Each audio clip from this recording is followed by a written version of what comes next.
Merci. La parole est maintenant Monsieur Pascal Popelin pour le groupe SRC pour 5 minutes.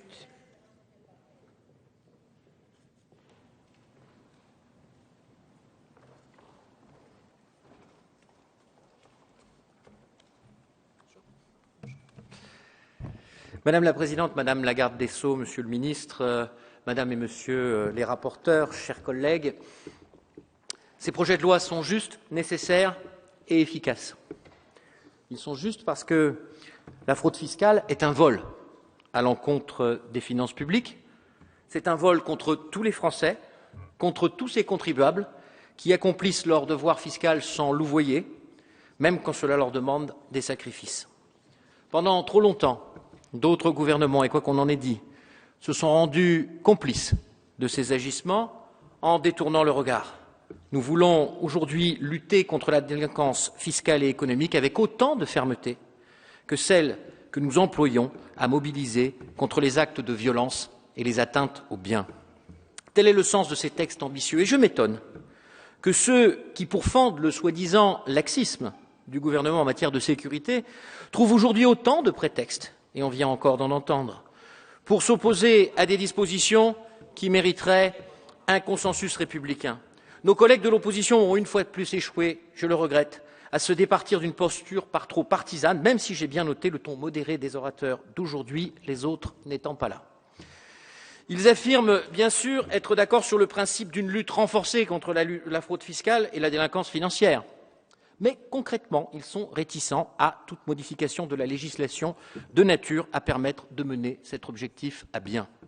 Nous proposons d'alourdir le système de sanctions à l'égard des délits de fraude, de renforcer les moyens d'investigation et de détection à la disposition de l'administration. Ils estiment, ils l'ont en tout cas dit en commission, que l'arsenal juridique d'aujourd'hui est largement suffisant alors qu'il n'a produit que peu d'effets.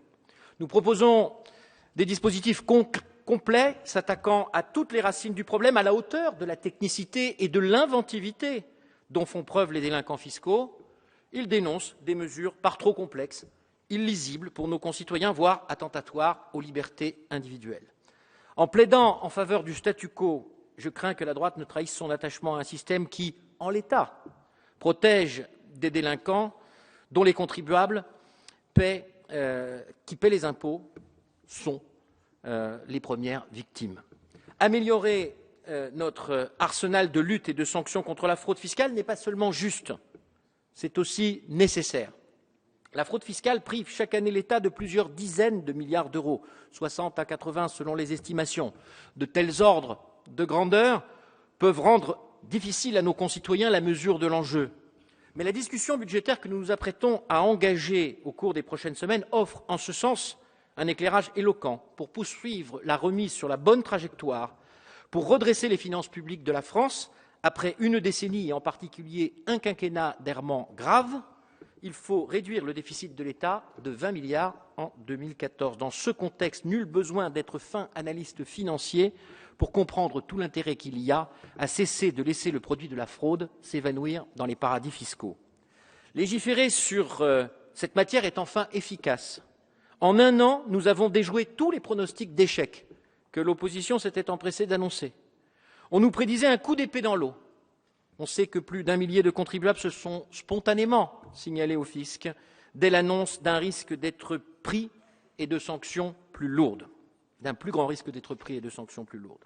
Comme je ne crois pas à la manifestation spontanée de générosité envers nos finances publiques et le gouvernement qui a aujourd'hui la redoutable tâche de les redresser, j'en déduis que c'est la peur du gendarme qui a permis de récupérer en quelques mois des sommes déjà supérieures au montant recouvré par l'administration fiscale au cours de ces 2 dernières années.